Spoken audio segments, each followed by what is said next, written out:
नमस्कार, बहुत स्वागत है आपका। आप देख रहे हैं सबसे बड़ा अखाड़ा में हूं आपके साथ शिल्पा। राजनीति ये शब्द जितना आसान है, इसकी परिभाषा उतनी ही पेचीदा, क्योंकि राजनीति हर कोई कर लेता है, लेकिन लोगों को कनेक्ट करने की कला हर किसी के पास नहीं होती। भारत की राजनीति का तो फिर कहना ही क्या। यहाँ के बारे में कहा जाता है कि जो गुदड़ी का लाल नहीं, उसकी राजनीति में कोई ठाट नहीं। यानी आपको राजनीति में सफल होने के लिए जमीन से जुड़ना होता है। चाहे आप 1950 से लेकर 1990 तक के दशक की कांग्रेस को ले लीजिए या फिर उसके बाद बीजेपी को, दोनों में समानता यह रही कि दोनों का काडर इतना मजबूत रहा कि अच्छे से अच्छा महारथी भी उन्हें हिला नहीं सका। काडर मतलब जमीन पर पहुंच, और जमीन पर पहुंच तब होती है जब किसी दल का कोई नेता उसके कार्यकर्ताओं की नजर में सर्वमान्य होता है। जितने भी क्षेत्रीय दल रहे हैं उनका आप इतिहास उठाकर देख लीजिए, चाहे आप सपा को उठा लीजिए। इसके मुखिया मुलायम सिंह यादव ने हमेशा ही जमीन पर उतरकर राजनीति की और केंद्र की राजनीति की बजाय उत्तर प्रदेश की राजनीति में ज्यादा सक्रिय रहे, और उन्होंने उत्तर प्रदेश में अच्छा प्रदर्शन तो किया, साथ लोकसभा में समाजवादी पार्टी के 36 सांसद भी पहुंचे। देख लीजिए, जहां पर आरजेडी के मुखिया लालू प्रसाद यादव रहे हो या फिर जेडीयू के मुखिया नीतीश कुमार, दोनों ने क्षेत्रीय राजनीति के बूते ही केंद्र में अपनी उपस्थिति दर्ज करवाई।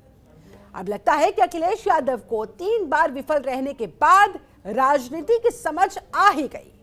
इसीलिए तो दिल्ली में रहकर संसद में नजर आने वाले अखिलेश ने संसद की बजाय अब विधानसभा की ओर रुख कर लिया। भले ही 2022 के चुनाव में उनकी पार्टी को हार झेलनी पड़ी हो, लेकिन इस चुनाव में समाजवादी पार्टी की सीटें 47 से बढ़कर 111 पहुंची और मत प्रतिशत भी 32% तक पहुंच गया। शायद इसी को देखते हुए अखिलेश यादव को यह सलाह दी गई हो कि भाई 2024 और 2027 के चुनाव को लेकर एक आशा की किरण दिखाई दे रही हो, लेकिन यह तभी पूरा हो सकता है जब वो प्रदेश में रहकर जमीन से जुड़कर संघर्ष करे। अब जबकि 2024 का लोकसभा चुनाव ज्यादा दूर नहीं है, इसीलिए अखिलेश की नजर उत्तर प्रदेश में अपनी जमीन क्षेत्रीय राजनीति के बूते मजबूत करने पर लगी है। इसीलिए उन्होंने लोकसभा की बजाय विधानसभा के जरिए ही जनता के मुद्दे उठाते हुए बीजेपी को घेरने की तैयारी कर ली है। उनका यह फैसला इसी तरफ इशारा करता हुआ। बता दें आपको, होली मिलन समारोह के दौरान सपा संरक्षक मुलायम सिंह यादव ने मंत्र दिया था और कहा था कि समाजवादी पार्टी युवाओं की पार्टी है, ये कभी बूढ़ी नहीं हो सकती, और 2024 के लिए सपा को इन्हीं युवाओं को आगे बढ़ाना होगा। इसके लिए फिर से जमीन पर उतरना होगा, राजनीति करनी होगी। वैसे ये बात किसी से छिपी नहीं कि अपने जमाने के पहलवान रहे मुलायम सिंह यादव ने राजनीति के मैदान में भी अच्छों को धोबी पछाड़ दी और अपना सिक्का लगातार बुलंद करते रहे। इसीलिए अखिलेश यादव के लिए भी लगता है कि अब 3 बार मात खाने के बाद अपने पिता के नक्शे कदम पर चलने की उन्हें जरूरत है। ऐसे में कई बड़े सवाल उठते हुए कि क्या विधानसभा के जरिए अब 2024 को साधने की तैयारी। आज चर्चा इसी मुद्दे पर।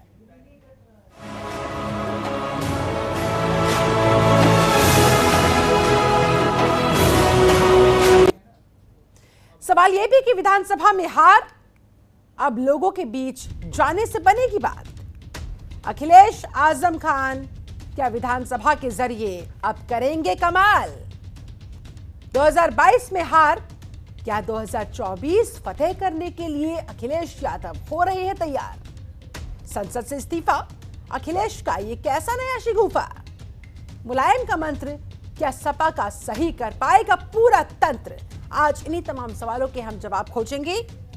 हमारे साथ इस समय एक खास पैनल जुड़ चुका है, उस पैनल का मैं तारुफ आपसे करवा देती हूं। हमारे साथ बीजेपी प्रवक्ता हरीश चंद्र श्रीवास्तव जी जुड़े हुए हैं, बहुत स्वागत करती हूं सर आपका। हमारे साथ समाजवादी पार्टी के नेता सत्येंद्र यादव जुड़े हुए हैं, बहुत स्वागत है यादव साहब आपका। संजय श्रीवास्तव हमारे साथ वरिष्ठ पत्रकार मौजूद है, आपका भी बहुत स्वागत करती हूँ। और संजीव कौशिक जी भी राजनीतिक विश्लेषक के तौर पर हमारे साथ उपस्थित है, आपका भी बहुत बहुत स्वागत। चर्चा की शुरुआत सबसे पहले सत्येंद्र यादव जी आप ही के साथ करना चाहूंगी। ये कदम अखिलेश यादव का सांसदी छोड़कर विधायकी पर फोकस करना, अखिलेश यादव और आजम खान की जुगलबंदी क्या गुल खुलाने वाली है सर 2024 के लिहाज से, और उसके बाद फिर 2027 के लिहाज से क्या माना जाए, कितनी मजबूत होने वाली है समाजवादी पार्टी?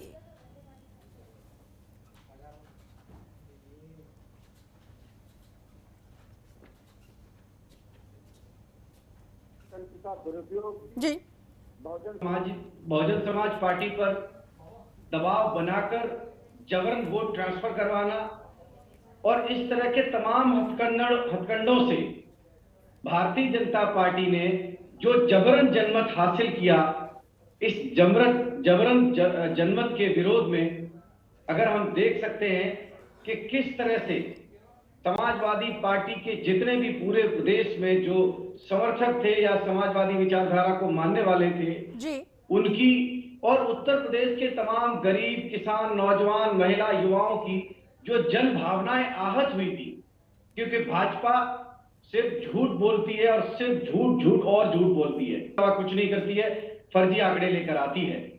जिस तरह से जो हम और आप अक्सर टीवी डिबेट्स में बात करते रहे कि भारी तादाद में एंटी इनकन्वेंसी है, उसके बावजूद भी भारतीय जनता पार्टी सत्ता में आ जाती है, ये बड़ा ताज्जुब वाली बात है।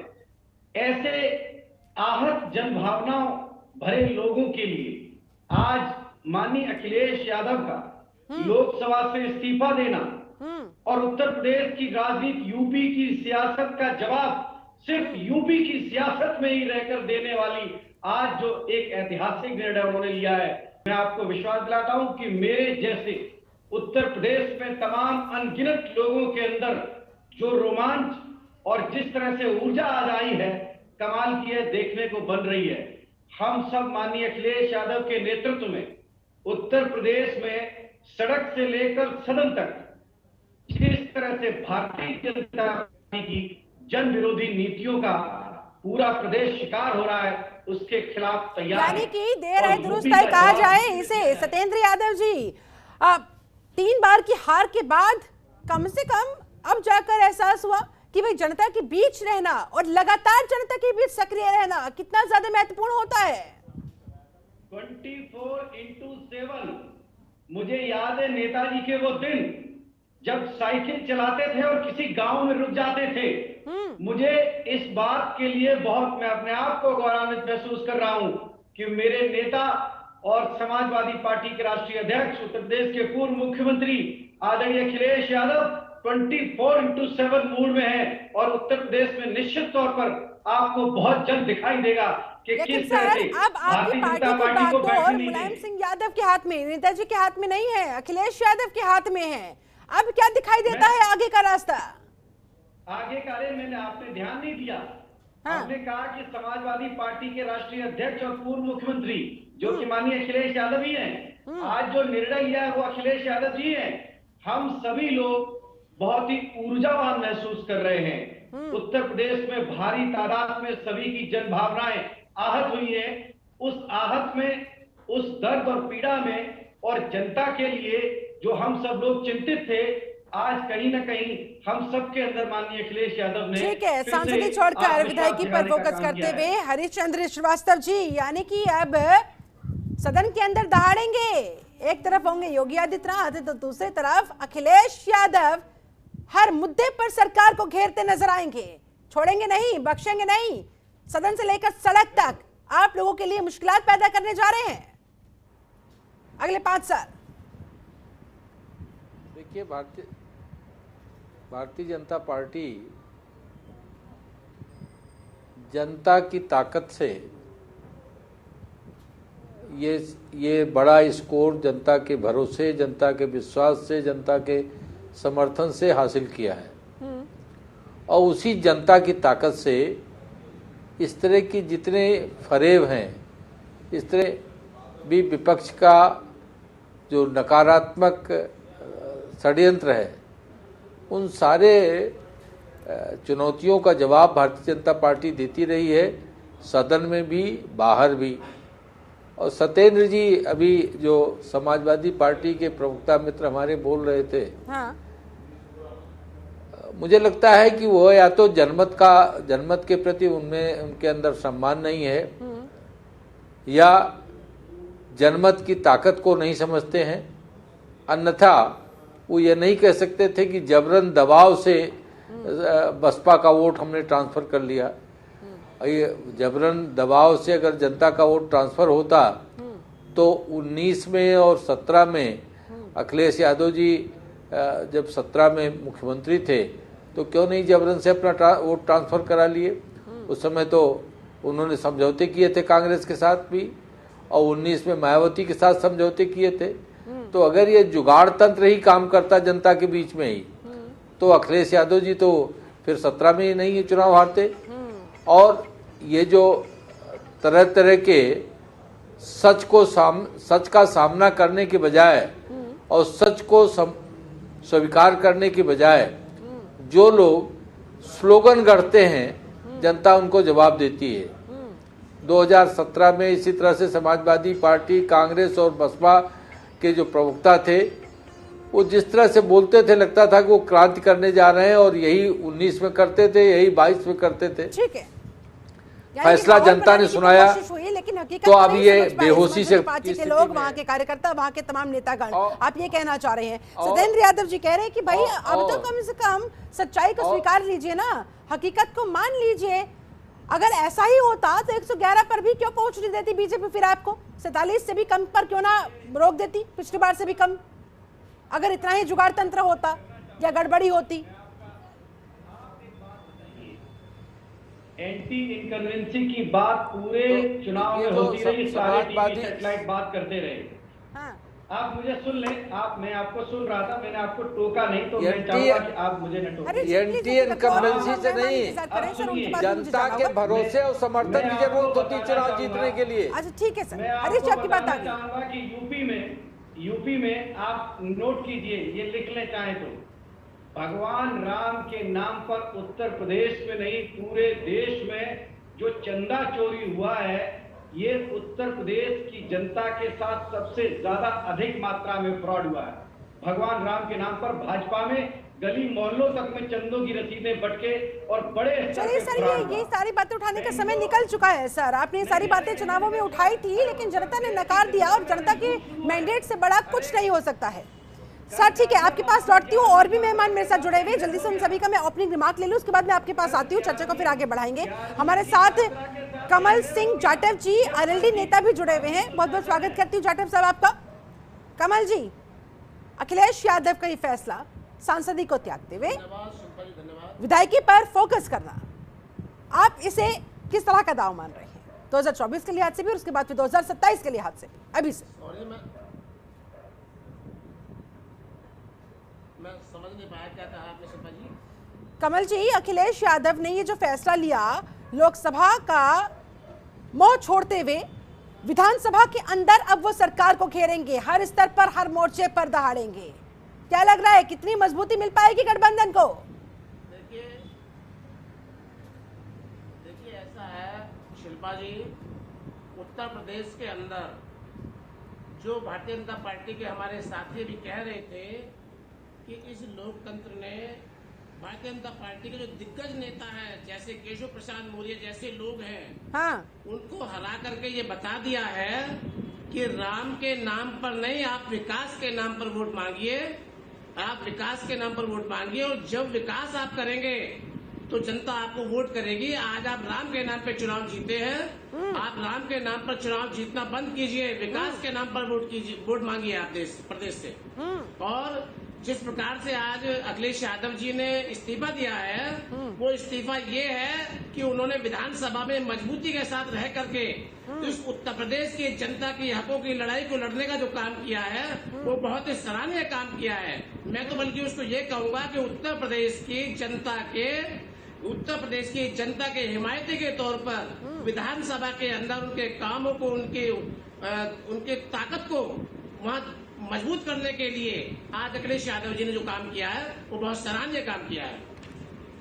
ठीक है, संजय श्रीवास्तव जी भी हमारे साथ जुड़े हुए वरिष्ठ पत्रकार है। संजय जी, आप अखिलेश यादव के इस मूव को किस तरह से देख रहे हैं?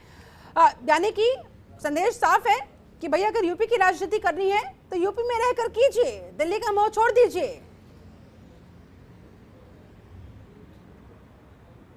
सारे प्रवक्ताओं की बात सुन रहा था, और ये अगर राजनीतिक दृष्टि से देखा जाए तो अखिलेश यादव का ये फैसला सही भी है, क्योंकि ये माना जा रहा था कि वो करहल से इस्तीफा देंगे और सांसद आजमगढ़ से बने रहेंगे। हाँ। लेकिन उन्होंने सांसद पद से इस्तीफा दिया, आजम खान का भी इस्तीफा करा दिया। हाँ। और दोनों लोग अब विधानसभा में रहेंगे तो कहीं ना कहीं 111 47 से बढ़ के 111 विधायक हैं उनके। तो जनता की जो बातें होती हैं या जनता के जो मुद्दे होते हैं उसको लेकर कहीं ना कहीं विधानसभा में सत्ता पक्ष के मुकाबले एक मजबूत विपक्ष की भूमिका में वो नजर आ सकते हैं और नेता प्रतिपक्ष के तौर पर अपनी बात को अच्छे ढंग से रख सकते हैं, अपनी पार्टी की नुमाइंदगी कर सकते हैं, बेहतर ढंग से चीजों को रख सकते हैं और जो तमाम मुद्दों पर सहमति असहमति होती है सदन के अंदर उस पर अपने पूरे राजनीतिक दल का प्रतिनिधित्व करते हुए वो कहीं ना कहीं दबाव भी बना सकते हैं सत्ता पक्ष पर कि किस तरीके से जनता के विकास से या शिक्षा स्वास्थ्य से या जो भी मुद्दे ये उठाते रहे हैं उन मुद्दों पर अपनी बातों को मनवाने के लिए दबाव की राजनीति भी कारगर हो सकती है। तो ये फैसला कहीं ना कहीं देखा जाए तो राजनीतिक दृष्टि से बिल्कुल सही है, क्योंकि वैसे भी सिर्फ 5 लोग थे लोकसभा में समाजवादी पार्टी के और वहां भी बहुमत से सरकार चल रही है। तो ऐसे में किसी मुद्दे पर उत्तर प्रदेश की बातों को उठाना संसद में बहुत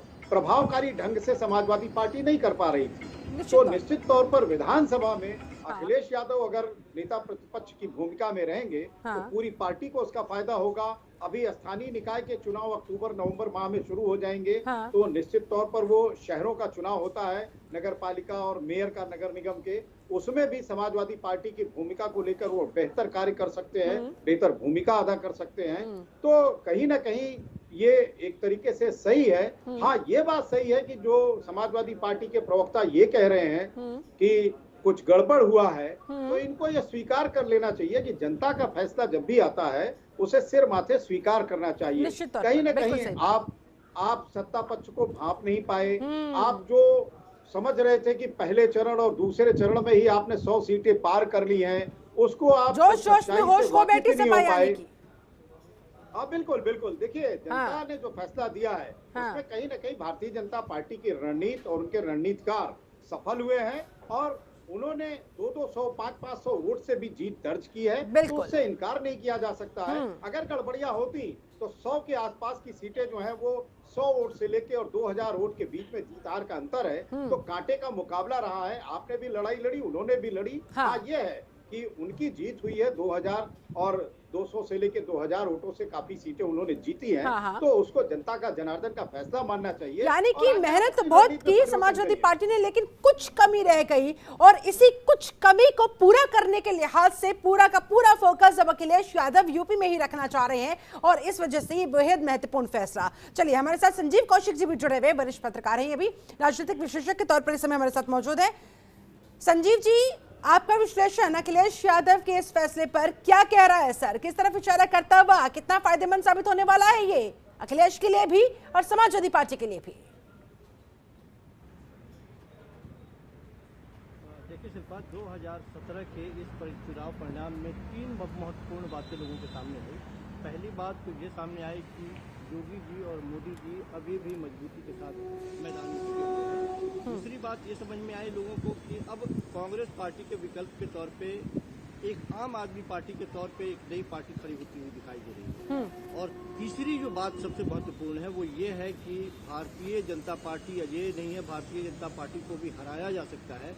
ये अखिलेश यादव ने साबित कर दिया। अखिलेश यादव ने जिस तरह से इस चुनाव में अपने आप को पेश किया और जितनी मजबूती के साथ उन्होंने लड़ाई लड़ी, कुछ कमियां रह गई जिसकी वजह से अखिलेश यादव पीछे छूट गए। मेरा मानना है कि आप 5 साल का कोर्स 1 साल में या 6 महीने में पूरा नहीं कर सकते। यदि 2017 में हार के बाद ही वो सक्रिय हो गए होते तो आज निश्चित तौर पे परिणाम कुछ और होते। अखिलेश यादव को इस बात का एहसास हो चुका है कि जिस तरह से भारतीय जनता पार्टी की कनेक्टिविटी बनी रही लोगों के बीच में, हमने देखा कि देश के गृह मंत्री को अपने हाथों से पर्चा बांटते हुए देखा। अखिलेश यादव उस तरह से कनेक्टिविटी अपनी नहीं बना पाए अपने आम जनता के पास। समर्थन तो मिला उनको, जन समर्थन दिखाई दे रहा था, लेकिन लोगों के बीच में उनके न कोई परिवार के लोगों को हम लोगों ने देखा कि वो जाकर के घरों में किसी से बहुत नजदीकी के साथ मिलते हुए दिखाई दे रहे हैं या अपनी बात को कहते हुए दिखाई दे रहे हैं। वो आते थे बस में, मशीन से ऊपर निकलते थे, अपनी बात कहते थे, फिर वो नीचे चले जाते थे।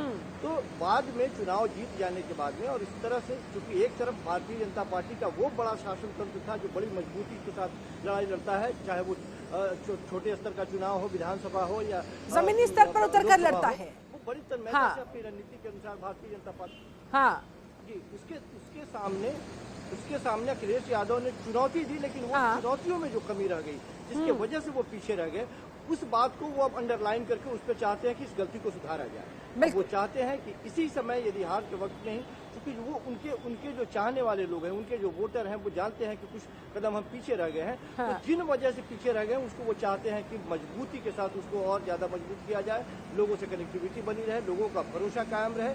क्योंकि भारतीय जनता पार्टी के प्रति भी लोगों के मन में कहीं न कहीं एक अविश्वास की बात आई है।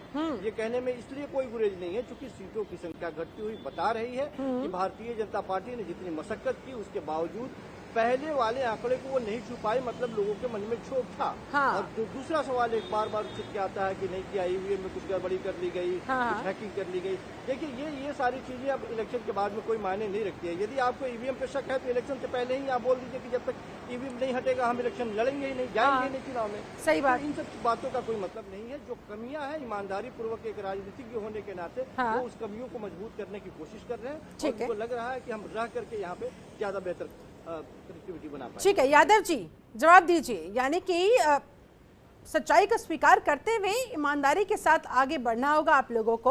और ठीक है, अच्छा फैसला बताया जा रहा है यहाँ पर अखिलेश यादव की तरफ से। ये समाजवादी पार्टी को काफी हद तक मजबूती मिलेगी उत्तर प्रदेश के अंदर, विधानसभा के अंदर जब पूरा फोकस रहेगा प्रदेश के स्तर पर ही हर एक फैसले पर सरकार को घेरा जाएगा, सवाल जवाब होगा, तो निश्चित तौर पर आप लोगों के लिए वो जो इस बार कमी पेशी रह गई थी अगली बार हो सकता है पूरी हो जाए। यानी कि सबक लिया है 17 के बाद, अब 22 में भी। भारतीय जनता पार्टी और भारतीय जनता पार्टी के तमाम कार्यकर्ता पदाधिकारी बुलडोजर की बारात निकाल रहे हैं। ये बुलडोजर की बारात हिंसा का प्रतीक। भारतीय जनता पार्टी ये बताना चाहती है कि आने वाले 5 सालों में आम आदमी का जीना मुश्किल कर दिया जाएगा। जो व्यक्ति भारतीय जनता पार्टी में, ये लोग बुलडोजर को माफियाओं के लिए जीना मुश्किल कर दिया जाएगा ये समझाते हैं जनता को, और वो सफल भी हो जाते हैं। और आप लोग कह रहे हैं कि आम आदमी का जीना मुश्किल हो जाएगा। यही पर मुझे लगता है कि कहीं कमी रह गई। आपको ये तकनीक ही तो समझनी है। अगर माफिया मैनेज आपको, अरे लेकिन आपके माध्यम से ही तो समझाएंगे। मैं आपको थोड़ी समझाने के लिए आया हूँ। ये डिबेट जनता के लिए रखी गई है, जनता सुन रही है, लोग सुन रहे हैं, लेकिन उनको आपके माध्यम से ही सुनाया जाएगा। अब जनता ने अपने मैंडेट दे दिया है। कैसे वक्त, देखिए मैं आपको बताना चाहता हूँ कि जो वक्त निकला है उस वक्त के निकलने को सोचकर हम बैठने वाले लोगों में से नहीं है। ठीक है, हम संघर्ष करने वाले लोगों में से हैं। उत्तर प्रदेश में भारी संख्या में लोगों की जो जन भावनाएं आज हुई है, न रोजगार मिला, आप बताइए नौकरी किसको मिली? आप बताइए जो आदमी 300-500 कमाता है अपने बच्चों को कैसे पढ़ाएगा स्कूल में? आप देखिए शिक्षा कितनी महंगी हो गई। आप देखिए डीजल पेट्रोल, आम आदमी सिर्फ डीजल पेट्रोल नहीं, आप कोई भी सामान देख लीजिए, घरेलू चीजों का कोई सामान डबल रेट हो गया। किसानों के लिए खाद देख लीजिए 5 किलो चोरी हो गई। जो जनता को असल में कनेक्ट करते हैं मुद्दे, अब आपने उन मुद्दों की बात की है। और यादव जी, वाकई में आपने ये सही कहा कि समाजवादी पार्टी संघर्ष पे यकीन करती है, संघर्ष करती रहेगी, हथियार नहीं डालने वाली है। हरीश चंद्र श्रीवास्तव जी देख लीजिए, कह रहे हैं कि भाई जीतते ही देखिए ना क्या इनाम दिया है अपने आम लोगों को, जनता को, महंगाई का ये बड़ा तोहफा।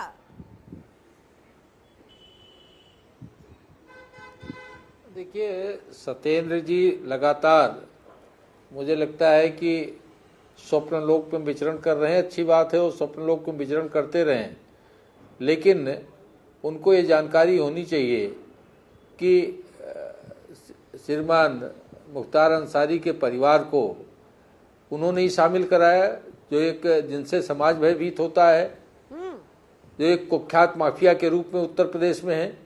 उनके परिवार को अखिलेश यादव पार्टी में अपने साथ ले आए, इमरान मसूद को अपने साथ ले आए, और वो गुंडा पार्टी किसको कह रहे हैं। तो ये तो अपने आप उन्होंने अपने कृत्यों से प्रमाणित किया है। ठीक है, नाहिद हसन को टिकट उन्होंने दिया, तो ये तो प्रमाण उन्होंने अपना आप खुद जारी किया है कि वो किस पार्टी में है, और समाजवादी पार्टी को एक अराजकता का प्रतिरूप मानती है उत्तर प्रदेश की सम्मानित जनता। और ये इस सच को जब तक समाजवादी पार्टी स्वीकार नहीं करेगी, जिस तरह से चुनाव के दौरान ही जिस तरह से इनके वीडियो वायरल होने लगे थे धमकाने के इनके प्रत्याशियों द्वारा कि हम बस 10 तारीख के बाद देखेंगे, सबके नाम नोट करो, और जिस तरह का संभाषण ये कर रहे थे उसका जवाब जनता ने इनको दिया है। और जहां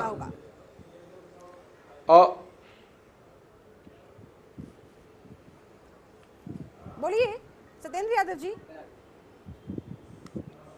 देखिए, भारतीय जनता पार्टी जो है समाजवादी पार्टी को गुंडा माफिया तमंचा और साइकिल पे बम फोड़ना बोल बोल के इन्होंने भीतर भीतर चोरी से अपनी गुंडई, चोरी, चकारी और धमकाना, डराना और हत्याएं, ये सब काम चालू कर दिए हैं। आप देखिए, मैनपुरी की घटना बता रहे हैं, आप चाहे तो मैनपुरी कप्तान से बात करके पता करा सकते हैं। सरेआम आदमी का रास्ते में रोक के आधार कार्ड चेक किया जा रहा है। अगर आप ठाकुर नहीं है तो आपके सारे पैसे पर्स से निकाल लिए जा रहे हैं और चांद में आपके 2 थप्पड़ मार के आपको आगे भेजा जा रहा है।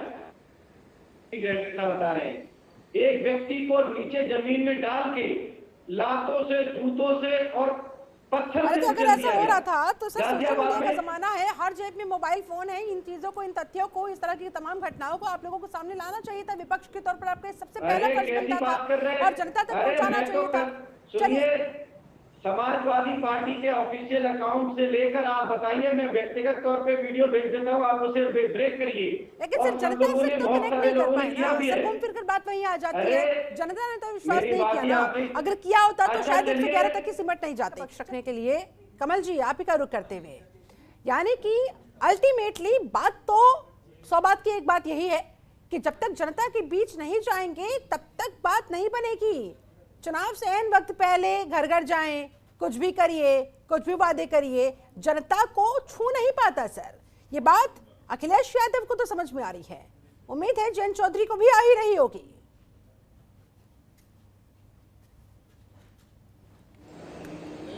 समझ में आ रही है, देश के गृह मंत्री की भी समझ में आ रही है कि यदि उन्होंने विकास के नाम पे वोट मांगा होता तो देश के गृह मंत्री घर घर जाके पर्चा नहीं देते। और यदि बुलडोजर बाबा की बात करें तो पक्षपात वाली जो राजनीति है, जो मुस्लिम समाज पे और एक कुछ समाजों पे बुलडोजर बाबा हावी हुए हैं, मैं कहना चाहता हूं कि ये पक्षपात का बुलडोजर बाबा जो है इस पे लगाम लगाए और जिससे कि ये लोकतंत्र जिंदा रहे। यदि लोकतंत्र को आप कुचलना चाहते हैं और कुचल के रखेंगे तो फिर बुलडोजर बाबा हावी हो जाएगा, फिर किसी एक समुदाय पर या 2 समुदायों पर इस प्रदेश और देश की राजनीति कायम करेंगे। जी मैं तो यही कहना चाहता हूं कि यदि हम लोग पक्षपात की राजनीति ना करें, बुलडोजर बाबा को पक्षपात के तौर पे ना चलाएं, जिस तरीके से आज नोएडा में और लेकिन सर आप इस बात को फिर मानेंगे कि नहीं मानेंगे कि जनता के बीच जितनी मजबूत पकड़ भारतीय जनता पार्टी ने बनाई, आप एक तरफ तो कहते हैं कि भाई देखिए देश का गृह मंत्री घर घर जाकर पर्चे बांट रहा है, लेकिन यही तो बीजेपी अपनी ताकत बताती है कि देखिए कोई चुनाव बड़ा छोटा नहीं होता, देश का गृह मंत्री हो या फिर एक आम कार्यकर्ता हो, जन जन तक पहुंचने की हमारी स्ट्रेटेजी है, उसी को हम फॉलो करते हैं और नतीजे जीत के रूप में। इसे कब स्वीकार करेंगे आप लोग? शिल्पा जी, चुनाव के वक्त पर ही जब देखा कि उत्तर प्रदेश में नैया डूबने जा रही है तो देश के गृह मंत्री जो है वो घर घर जाने का काम करते हैं। चुनाव से पहले कभी कोई इस प्रकार से कहीं आने जाने का काम नहीं करते हैं और घर घर जाने का मतलब ये होता है कि जिस प्रकार से उनकी हार उनको दिखाई दे रही थी और प्रदेश के अंदर और प्रदेश के अंदर, उत्तर प्रदेश के अंदर घूम घूम कर देश के गृह मंत्री ने जिस प्रकार से अपनी छवि को कैश किया है, अपने चेहरे को, सेलिब्रिटी को कैश किया है, वो पूरा प्रदेश जान रहा है और समझ रहा है। आज लोकतंत्र के अंदर इस प्रकार की बात यदि हम करते हैं कि देश के गृह मंत्री जा रहे हैं और चुनाव आयोग पर और अन्य सरकारी मशीनरी का दुरुपयोग करके वो देश के अंदर, प्रदेश के अंदर अपनी सरकार बना लेते हैं। और हालांकि मैं तो ये कहना चाहूंगा कि गठबंधन जो है बहुत मजबूती के साथ में विधानसभा के अंदर खड़ा और आज उसका परिणाम ये हुआ है कि अखिलेश यादव ने भी लोकसभा से इस्तीफा देने का काम जो किया है वो इसलिए का दुरुपयोग हुआ है। दूसरी तरफ कह रहे हैं कि भैया बीजेपी की नैया डूब रही थी तो गृह मंत्री को उतरना पड़ा और उसके बाद वो बचा पाए अपनी पार्टी को। तो भाई अल्टीमेटली तो बात इस तरफ बेशक से आपके मुताबिक अगर आपकी बात पर विश्वास किया जाए, डूबती हुई नैया को देखिए किस तरह से देश का गृह मंत्री नैया पार लगा ले गया। चलिए ठीक है, आपके पास में लौटेंगे। संजय श्रीवास्तव जी भी हमारे साथ जुड़े हुए। संजय जी, आप क्या कहेंगे, क्या यहीं पर चूक गई कहीं ना कहीं समाजवादी पार्टी? कहना चाहता हूँ कि समाजवादी पार्टी और गठबंधन की बात सुन के बड़ा हास्य भी अखिलेश यादव ने तो स्वीकार कर लिया कि भाई लोकसभा में बैठ के नहीं, विधानसभा में बैठ के ही यूपी का रण जीता जा सकता है। समझ में आ शायद यही वजह रही। हाँ। उनको समझ में आ गया, लेकिन अभी इनके जो ये लोग हैं अभी इनको नहीं समझ में आ रहा है गलती कहां से की। जब इन्होंने नाहिद हसन का टिकट दिया और फिर काटा, उसकी बहन को दिया और फिर से दे दिया, और बीजेपी ने वहीं से नैरेटिव सेट कर दिया ये अपराधीकरण की पार्टी है, ये गुंडा माफिया की पार्टी है। और ये जो नैरेटिव चला वो पूरे पूर्वांचल तक चला। हालांकि पूर्वांचल में इनको काफी सफलताएं मिली, लेकिन दूसरे, तीसरे, चौथे और पांचवें फेज तक ये नैरेटिव जो बीजेपी ने सेट किया कि समाजवादी पार्टी गुंडों की, माफियाओं की पार्टी है, हमारा बुलडोजर ठीक करेगा, और लोगों को कहीं ना कहीं सुरक्षा की भावना और राष्ट्रवाद की भावना ने इतना मजबूती से जकड़ा कि इनकी सीटें कहां से कहां हो गई। गठबंधन तो किया था, रालोद वाले से पूछना चाहिए कि भैया किसान आंदोलन था, तमाम सारी चीजें थी, आपका गठबंधन पश्चिम में फेल क्यों हो गया? पहले दूसरे चरण में समाजवादी पार्टी गठबंधन की हवा क्यों निकाल दी बीजेपी ने? अमित शाह ने पर्चे बांट के और 46 सीटें दिला दी। आपके लोग क्यों नहीं गए घर घर भाई? अगर वो घर घर जा रहे थे, आपको भी जाना चाहिए था, आपको भी मिलना चाहिए था। तो आप क्या हवा में चुनाव लड़ रहे थे? आप किस घमंड में आ गए थे कि आपको 50-50 सीटें मिल रही हैं? तो अपनी चीजों को, अपनी खामियों को बीजेपी ने जो नैरेटिव सेट किया उसके बाहर नहीं निकल पाए। अखिलेश यादव से पत्रकार पूछते थे कहीं कि भाई वो आपको गुंडे माफियाओं की पार्टी कर रहे हैं, तो वो पत्रकारों से पूछते थे तुम किस चैनल के हो भाई, तुम किस अखबार से हो, मैं तुम्हारे मालिक को जानता हूं। अरे आपको कहना चाहिए था कि हो सकता है भाई 17 की सरकार में हमारी कुछ लॉ एंड ऑर्डर में कमियां रही होंगी, इस बार मैं उसको दुरुस्त करूंगा, महिला सुरक्षा पे मैं पूरी सुरक्षा की गारंटी दूंगा। अगर आप इस तरीके के नैरेटिव सेट करते तो ये जो 200-500 वोट से आपकी 47 से 87 के बीच में सीटें चली गई, उसमें से कुछ सीटें आती तो आप 150 के पार होती, एक बेहतर स्थिति में और मजबूत होते, और हो सकता है कि आप सरकार बनाने के करीब पहुंच जाते बीजेपी की कम होती सीटें। लेकिन आप चूके हैं, और ये छोटी छोटी चूक जो आप ओम प्रकाश राजभर को नहीं समझा पाए कि भैया मुख्तार अंसारी को मत टिकट दो, उनके बेटों को, उनके भतीजों को टिकट मत दो, आप समझा ले जाते। अरे भाई जब नैरेटिव सेट था तो आपने अतीक अहमद के परिवार को किनारे किया, आपने डीपी यादव के परिवार को किनारे किया, तो आप मुख्तार अंसारी के परिवार को भी किनारे कर देते। तो देखते आप चुनाव में परिणाम कुछ हो सकता है बदलता। आपकी जो छवि बना दी गई बीजेपी ने बनाई जनता के बीच में, आप मान के चलिए कि आप उस छवि से बाहर नहीं निकल पा रहे हैं। और अभी भी जो चाहे एमएलसी के टिकट को लेके बात हो रही हो, चाहे और भी सारी चीजें अभी भी समाजवादी पार्टी काम कर रही है, तो वो जो मुस्लिम और यादव का तुष्टीकरण है उससे बाहर नहीं निकल पा रही है। अब इस बात को समझना पड़ेगा कि सवर्णों में यानी ब्राह्मण, वैश्य, क्षत्रिय, कायस्थ, ये सब जो जातियां हैं उनको आपको साधना पड़ेगा, दलितों को आपको साधना पड़ेगा। आप कहते हैं कि मायावती का वोट ट्रांसफर करा दिया बीजेपी ने, आपने क्यों, आप कहाँ चूक गए? आप भी दलितों का वोट ट्रांसफर कराइए, 12% वोट को मिल गया। यानी कि ठीक है, मैं समझ गई सर। इन तमाम फैक्ट्स पर मैं सीधा जवाब लेना चाहूंगी सत्येंद्र यादव जी आपका। यानी कि अति आत्मविश्वास आपको कहीं ना कहीं ले डूबा, थोड़ी सी और मेहनत, थोड़ा सा और आत्मविश्वास के साथ काम करते, जमीनी स्तर पर जनता के बीच पहुंचते, और ये जो कुछ छोटी छोटी गलतियां भी अभी संजय श्रीवास्तव जी ने गिनवाई है उन पर कहीं ना कहीं कंट्रोल कर पाते, तो हो सकता था आज परिणाम कुछ के कुछ होते। मानते हैं सर यादव जी?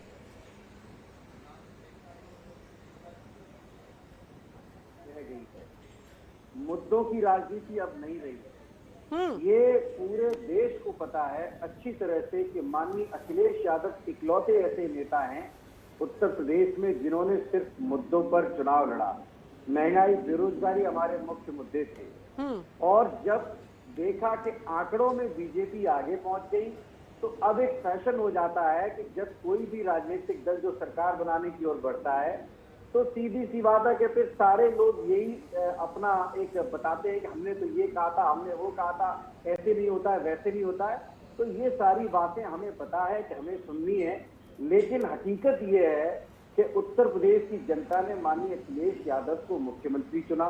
उन्होंने भारी तादाद में मैंडेट, बड़े मैंडेट के साथ उन्होंने स्वीकार किया कि अखिलेश यादव उत्तर प्रदेश में महंगाई, बेरोजगारी से लेकर धरातल में जो लोगों को जरूरत है उस पर चुनाव लड़ रहे हैं।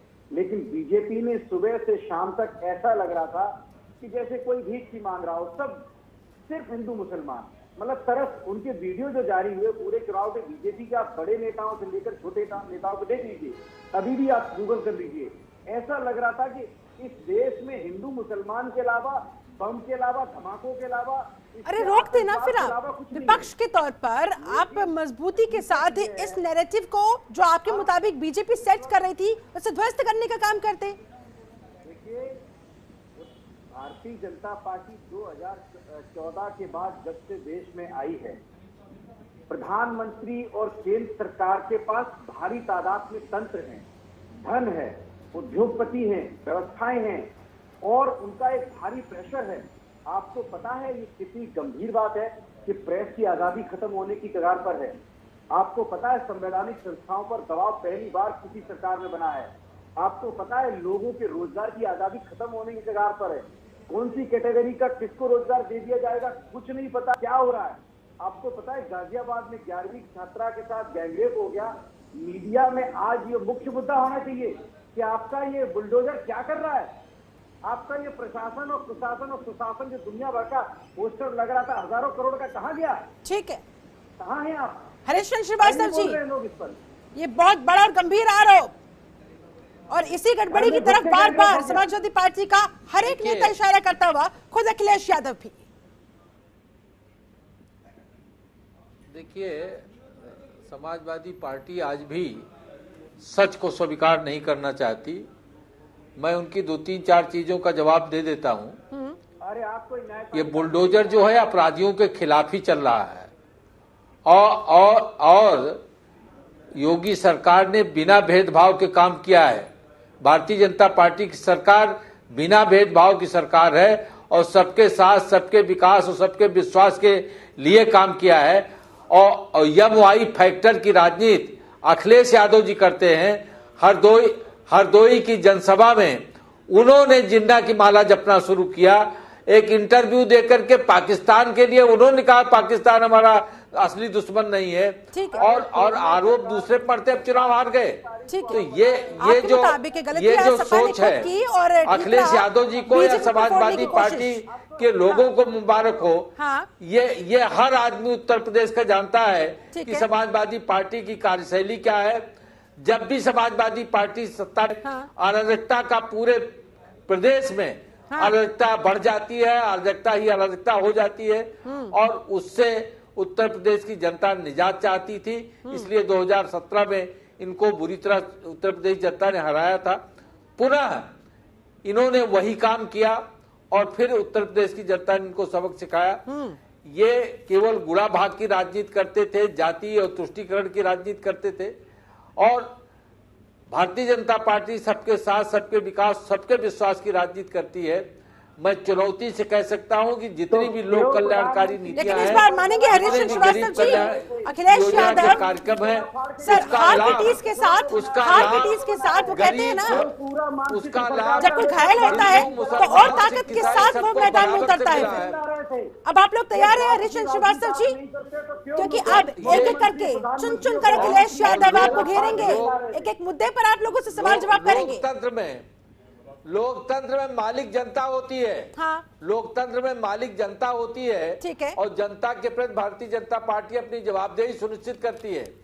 इसलिए हमारे गृह मंत्री हो, रक्षा मंत्री हो, राष्ट्रीय अध्यक्ष हो, सभी जनता के बीच जाते हैं, सभी लोगों के घर घर दरवाजे जाते हैं। और लोकतंत्र को हाईजैक कौन करता था, बूथ कैप्चर कौन करता था, ये उत्तर प्रदेश का इतिहास उठा के देख लीजिए।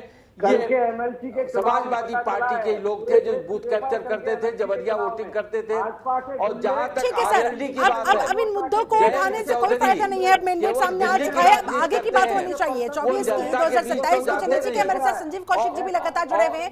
लौटती हूँ आपके पास संजीव कौशिक जी। एक तरफ तो जहां अखिलेश यादव को कहा जाता था कि भाई दाद देनी चाहिए, एक के बाद एक तमाम एक्सपेरिमेंट्स वो कर रहे हैं, एक के बाद एक तमाम फैसले वो बड़े बड़े ले रहे हैं। तो वहीं दूसरी तरफ जब वो फैसले फेल होते हुए साबित होने लगे, अब जाकर कहीं क्या उनको समझ में आया कि भाई जनता के बीच जाए बिना बात दरअसल बनेगी नहीं।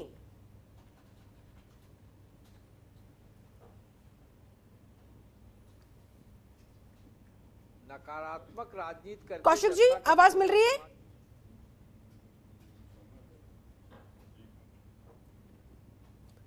संजीव कौशिक जी, क्या मेरी आवाज आप तक पहुंच पा रही है? आ रही है, बोलिए। हाँ बोलिए। संजीव जी, मेरा सवाल आपसे ये था कि अखिलेश यादव ने तमाम एक्सपेरिमेंट्स किए सर, बहुत सारे जोखिम भरे भी रहे, और जब वो एक्सपेरिमेंट्स उनके फेल हुए, तीन बार जब उन्हें मात झेलनी पड़ी, हार का सामना करना पड़ा, अब जाकर कहीं उनको समझ में आया कि दरअसल गलती कहाँ हो रही थी। जनता के बीच जाए बिना बात बनने नहीं वाली है। अब जाकर ये बात उन्हें समझ में आ रही है सर?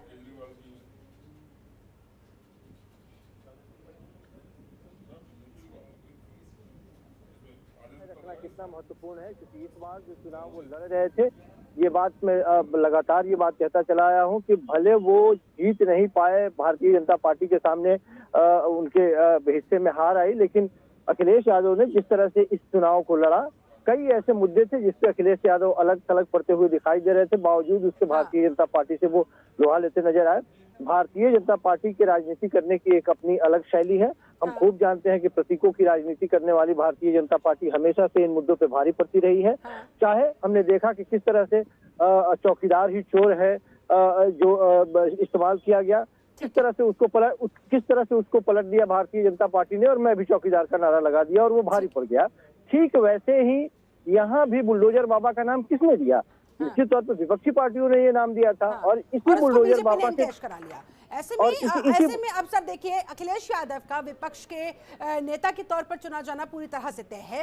तो आप क्या लग रहे हैं, कितनी चुनौतियां देंगे यहाँ पर, कितनी मुश्किलात पैदा होने वाली है यहाँ पर भारतीय जनता पार्टी के लिए, योगी आदित्यनाथ के लिए विधानसभा के अंदर?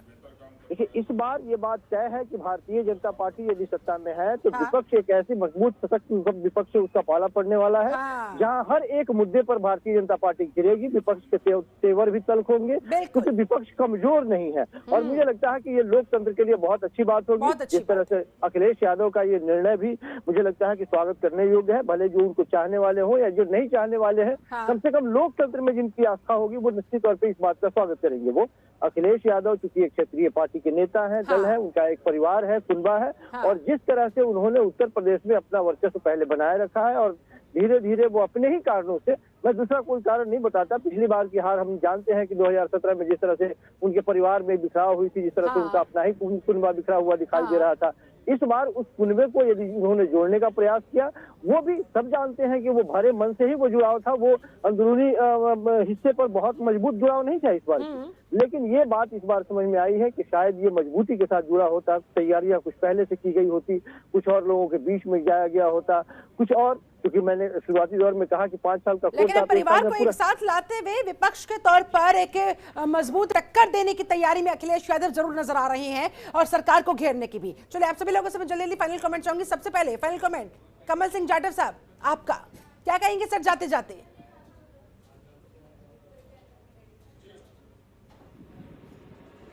देखिए, मैं ये कहना चाहता हूँ कि राष्ट्रीय लोकदल आज 8 सीटों पे है, और पश्चिम उत्तर प्रदेश के अंदर बहुत सारी सीटें ऐसी है जहां पर हम लोग बहुत कम वोटों से चुनाव हारे हैं। लेकिन हम चुनाव हारे हैं, हम दोबारा जनता के बीच जाएंगे, हो सकता है हमारी कोई कमी नहीं होगी, हम जनता से पूछेंगे और उस पर अमल करेंगे, और विधानसभा के अंदर जो हमारे विधायक जीते हैं, मजबूती के साथ इस उत्तर प्रदेश का नेतृत्व करेंगे, इस प्रदेश की बात करेंगे मजबूती के साथ में, किसान, मजदूर और सभी लोगों की बात करेंगे विधानसभा के अंदर बैठ करके, जिससे कि जो चुनाव, जो हमारी सरकार है इस प्रदेश के अंदर योगी आदित्यनाथ की, वो अपनी मनमानी ना करे। ठीक है संजय श्रीवास्तव जी, यानी कि कुल मिलाकर विधानसभा के अंदर योगी वर्सेस अखिलेश देखने को मिलने वाला है, तो कितनी दिलचस्प तस्वीर होने वाली है जनता के लिए?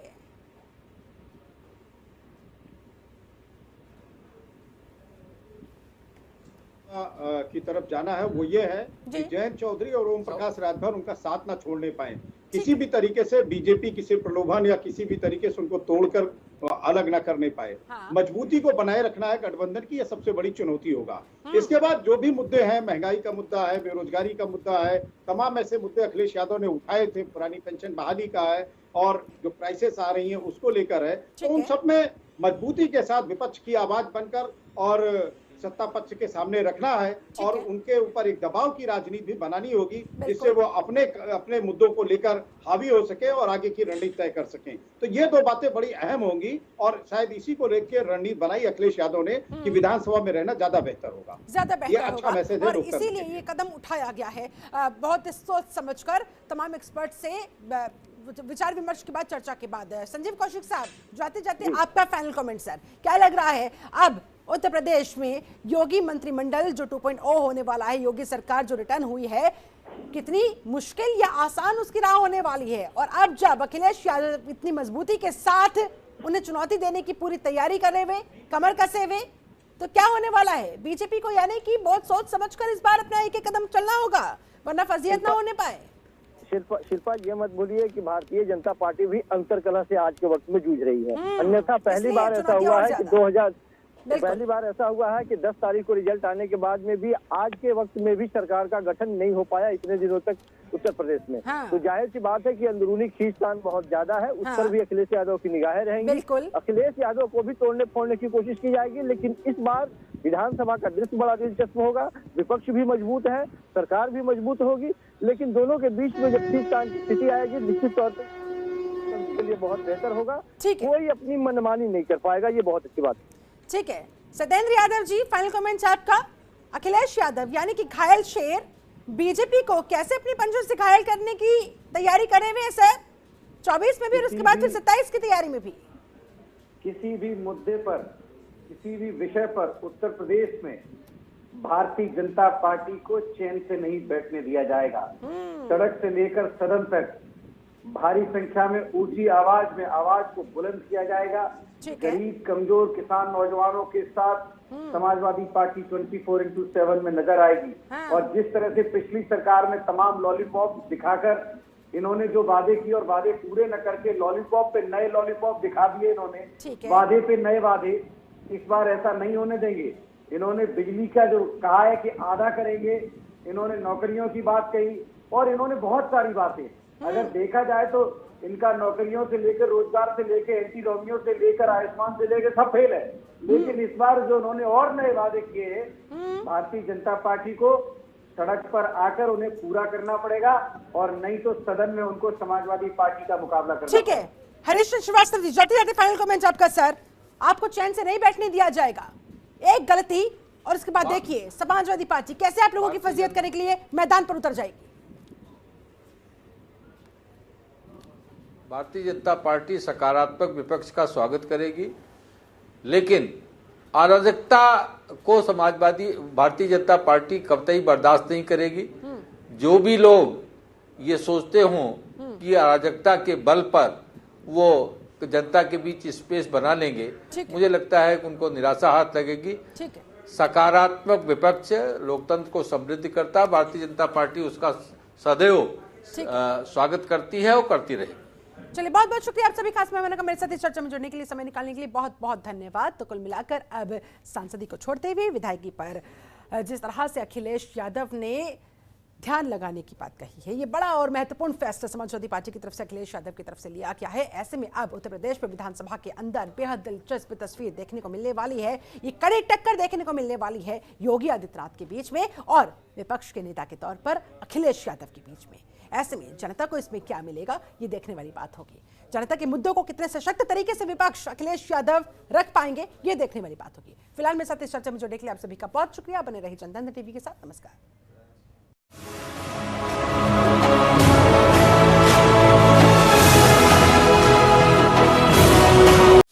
खबरों के निष्पक्ष विश्लेषण के लिए सब्सक्राइब करें Janatantra TV and press the bell icon. Never miss any update.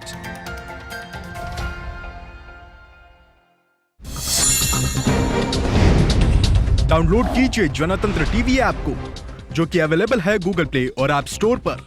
अधिक जानकारी के लिए अभी डाउनलोड करें।